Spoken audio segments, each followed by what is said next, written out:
जय माता दी। हरे कृष्ण कृष्ण कृष्ण हरे हरे, हरे राम राम राम हरे हरे। आशा करते हैं कि आपने अभी तक की सारी कथाएं सुनी होंगी। क्षमा चाहते हैं कल आपके साथ कथा शेयर नहीं कर पाए, क्योंकि कल पारायण करना था कार्तिक का पूरा, और पूरी कथाएं हमने पूरी कर दी हैं। लेकिन आपको आज पूरी कथाएं दे देंगे। आगे की जो कथाएं बची हैं, सारे अध्याय आपको आज ही मिल जाएंगे, ताकि आज ही सुन करके आप अपने नियम को पूरा कर सकते हैं। लेकिन याद रखें, जब भी हम कोई भी कार्य करते हैं और उसमें दूसरों की मंगल की कामना के लेकर के करते हैं, तो निश्चित रूप से हमें सफलता मिलती है। आशा करती हूँ कि आप इन कहानियों को आने वाले समय में भी सुनेंगे और दूसरों के साथ शेयर करके पुण्य के भागी बनेंगे। आज ग्रहण काल होने की वजह से एक दिन पहले ही सारे, कल ही पूर्णिमा का व्रत और जो भी कार्तिक के नियम जिन्होंने भी पूरे किए थे, उस सब का कल ही पारायण कर दिया, क्योंकि सुबह का समय बहुत कम था, इसलिए कल हो गया है। लेकिन सूतक काल में भी, जैसे चंद्र ग्रहण का सूतक काल चल रहा, तो इसमें भी आपको धार्मिक चीज़ों को सुनना, पढ़ना, ये बहुत ही अच्छा होता है। भगवान का नाम स्मरण करना, बस आपको केवल मंदिर स्पर्श, मूर्तियों को स्पर्श नहीं करना होता है। आइए कथा में आगे चलते हैं। हरे कृष्ण कृष्ण कृष्ण हरे हरे, हरे राम राम राम हरे हरे। अध्याय 26 की बात आज करेंगे। नारद जी बोले, इस प्रकार विष्णु पार्षदों के वचन सुनकर धर्मदत्त ने कहा, प्रायः सभी मनुष्य भक्तों का कष्ट दूर करने वाले श्री विष्णु की यज्ञ, दान, व्रत, तीर्थ सेवन तथा तपस्याओं के द्वारा विधि पूर्वक आराधना करते हैं। उन समस्त साधनों में कौन सा ऐसा साधन है जो भगवान विष्णु की प्रसन्नता को बढ़ाने वाला तथा उनके सामीप्य की प्राप्ति कराने वाला है? दोनों पार्षद अपने पूर्व जन्म की कथा कहने लगे। हे द्विजश्रेष्ठ, आपका प्रश्न बड़ा श्रेष्ठ है। आज हम आपको भगवान विष्णु को शीघ्र प्रसन्न करने का उपाय बताते हैं। हम इतिहास सहित प्राचीन वृत्तांत सुनाते हैं, सावधानी पूर्वक सुनो। ब्राह्मण पहले कांचीपुरी में चोल नामक एक चक्रवर्ती राजा हो गए। उन्हीं के नाम पर उनके अधीन रहने वाले सभी देश चोल नाम से विख्यात हुए। राजा चोल जब इस भूमंडल पर का शासन करते थे, उस समय उनके राज्य में कोई भी मनुष्य दरिद्री, दुखी, पाप में मन लगाने वाला अथवा रोगी नहीं था। एक समय की बात है, राजा चोल अनंत शयन नामक तीर्थ में गए, जहाँ जगदीश्वर भगवान विष्णु ने योग निद्रा का आश्रय लेकर शयन किया था। वहाँ भगवान विष्णु के दिव्य विग्रह की राजा ने विधि पूर्वक पूजा की। दिव्य मणि, मुक्ताफल तथा स्वर्ण के बने हुए सुंदर पुष्पों से पूजा करके साष्टांग प्रणाम किया।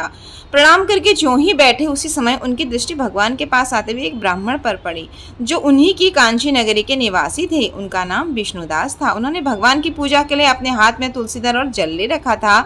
निकट आने पर उन ब्राह्मण ने विष्णु सूक्त का पाठ करते हुए भगवान को स्नान कराया। तुलसी की मंजरी तथा पत्तों से उनकी विधिवत पूजा की। राजा चोल ने जो पहले रत्नों से भगवान की पूजा की थी, वह सब तुलसी पूजा से ढक गई। यह देखकर राजा कुपित होकर बोले, विष्णुदास, मैंने मणियों और स्वर्ण से भगवान की जो पूजा की थी, वह कितनी शोभा पा रही थी, तुमने तुलसी से चढ़ाकर उसे ढक दिया। बताओ, ऐसा क्यों किया? मुझे तो ऐसा जान पड़ता कि तुम दरिद्री और गंवार हो, भगवान विष्णु की भक्ति को बिल्कुल नहीं जानते। राजा की बात सुनकर द्विजश्रेष्ठ विष्णुदास ने कहा, राजन, आपको भक्ति का कुछ भी पता नहीं है, केवल राजलक्ष्मी के कारण आप घमंड कर रहे हैं। बताइए तो, आज से पहले आपने कितने वैष्णव व्रतों का पालन किया है? तब नृपश्रेष्ठ चोल ने हंसते हुए कहा, तुम तो दरिद्र और निर्धन हो, तुम्हारी भगवान विष्णु में भक्ति ही कितनी है। तुमने भगवान विष्णु को संतुष्ट करने वाला कोई भी यज्ञ और दान आदि नहीं किया, और न पहले कभी कोई देव मंदिर ही बनवाया। इतने पर भी तुम्हें अपनी भक्ति का इतना गर्व है। अच्छा, तो ये सभी ब्राह्मण मेरी बात सुन ले। अच्छा, मैं बताता हूँ, भगवान विष्णु के दर्शन पहले मैं करता हूँ। यह ब्राह्मण, इस बात को आप सब लोग देखें, फिर हम दोनों में से किसकी भक्ति कैसी है, यह सब लोग स्वतः ही जान लेंगे। ऐसा कहकर राजा अपने राजभवन को चले गए। वहां उन्होंने महर्षि मृदुल को आचार्य बनाकर वैष्णव यज्ञ प्रारंभ किया।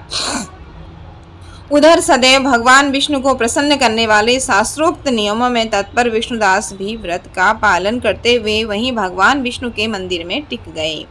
उन्होंने माघ और कार्तिक के उत्तम व्रत का अनुष्ठान, तुलसी वन की रक्षा, एकादशी को द्वादश मंत्र का जाप, नृत्य, गीत आदि मंगलमय आयोजनों के साथ प्रतिदिन षोडशोपचार से भगवान विष्णु की पूजा आदि नियमों का आचरण किया।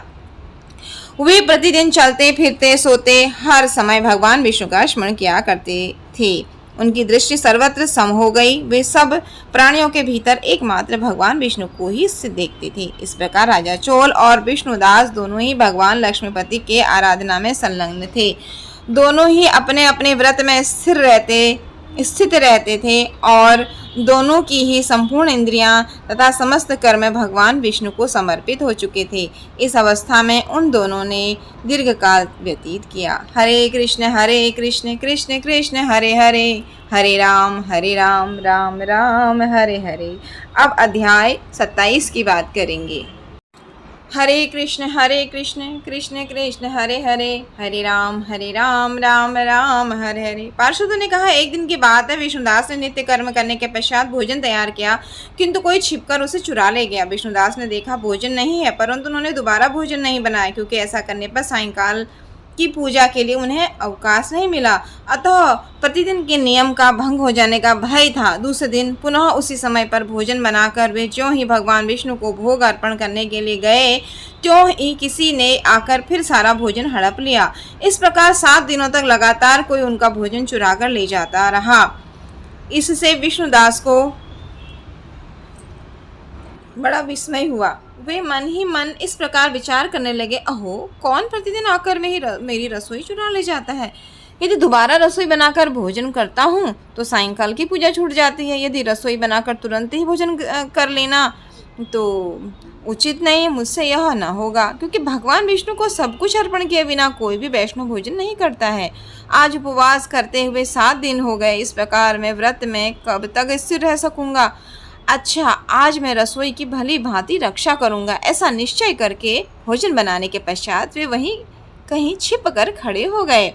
इतने में ही उन्हें एक चांडाल दिखाई दिया, जो रसोई का अन्न हरकर जाने के लिए तैयार खड़ा था। भूख के मारे उसका सारा शरीर दुर्बल हो गया था। मुख पर दीनता छा रही थी। शरीर में हाड़ और चाम के सिवा कुछ शेष नहीं था। उसे देखकर श्रेष्ठ ब्राह्मण विष्णुदास का हृदय करुणा से भर आया, क्योंकि भगवान के भक्त होते ही दयालु हैं। उन्होंने भोजन चुराने वाले चांडाल की ओर देखकर कहा, भैया जरा ठहरो, क्यों रूखा सूखा खाते हो, या घी तो लेते जाओ। इस प्रकार कहते हुए विप्र पर विष्णुदास को आते देख वह चांडाल भय के मारे बड़े बेग से भागा और कुछ ही दूरी पर मूर्छित होकर गिर पड़ा। चांडाल को भयभीत और मूर्छित देखकर द्विश्रेष्ठ विष्णुदास बड़े वेग से उसके समीप आए और दयावश अपने वस्त्र के छोर से उसको हवा करने लगे। तदंतर जब वह उठकर खड़ा हुआ तब विष्णुदास ने देखा वहां चांडाल नहीं बल्कि साक्षात नारायण ही शंख चक्र गदा धारण किए सामने उपस्थित हैं। अपने प्रभु को प्रत्यक्ष देखकर विष्णुदास सात्विक भावों के वशीभूत हो गए। वे स्तुति और नमस्कार करने में भी समर्थ न हो सके। तब भगवान ने सात्विक व्रत का पालन करने वाले अपने भक्त विष्णुदास को छाती से लगा लिया और उन्हें अपने जैसा रूप देकर वैकुंठ धाम को चले। उस समय यज्ञ में दीक्षित हुए राजा चोल ने देखा विष्णुदास एक श्रेष्ठ विमान पर बैठकर भगवान विष्णु के समीप जा रहे हैं। विष्णुदास को वैकुंठ धाम में जाते देख राजा ने शीघ्र ही अपने गुरु महर्षि मृदुल को बुलाया और इस प्रकार कहना आरंभ किया, जिसके साथ स्पर्धा करके मैंने इस यज्ञ दान आदि कर्म का अनुष्ठान किया, वह ब्राह्मण आज भगवान विष्णु का रूप धारण करके मुझसे पहले वैकुंठ धाम को जा रहा है। मैंने इस वैष्णव धाम में भली भांति दीक्षित होकर अग्नि में हवन किया और दान आदि के द्वारा ब्राह्मणों का मनोरथ पूर्ण किया, तथापि अभी तक भगवान विष्णु मुझ पर प्रसन्न नहीं हुए और इस विष्णुदास को केवल भक्ति के ही कारण श्री हरि ने प्रत्यक्ष दर्शन दिया है। अतः जान पड़ता है कि भगवान विष्णु केवल दान और यज्ञ से प्रसन्न नहीं होते, उन प्रभु का दर्शन कराने में भक्ति ही प्रधान कारण है। दोनों पार्षदों ने कहा। इस प्रकार कहकर राजा ने अपने भांजे को राज सिंहासन पर अभिषिक्त कर दिया।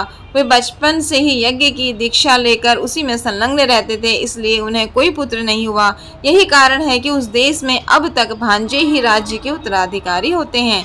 भांजे को राज्य देकर राजा यज्ञशाला में गए और यज्ञ कुंड के सामने खड़े होकर विष्णु को संबोधित करते हुए 3 बार उच्च स्वर से निम्नलिखित वचन बोले, भगवान विष्णु, आप मुझे मन, वाणी, शरीर और क्रिया द्वारा होने वाली अविचल भक्ति प्रदान कीजिए। इस प्रकार कहकर वे सबके देखते ही देखते अग्निकुंड में कूद पड़े।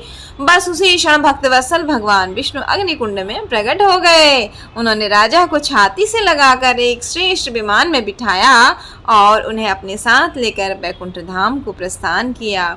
नारद जी बोले, हे राजन, जो विष्णुदास थे वे ही पुण्यशील नाम के प्रसिद्ध भगवान के पार्षद हुए और राजा चोल थे, उनका नाम सुशील हुआ। इन दोनों को अपने ही समान रूप देकर भगवान लक्ष्मीपति ने अपना द्वारपाल बनाया। हरे कृष्ण कृष्ण कृष्ण हरे हरे, हरे राम राम राम हरे हरे। जय माता दी।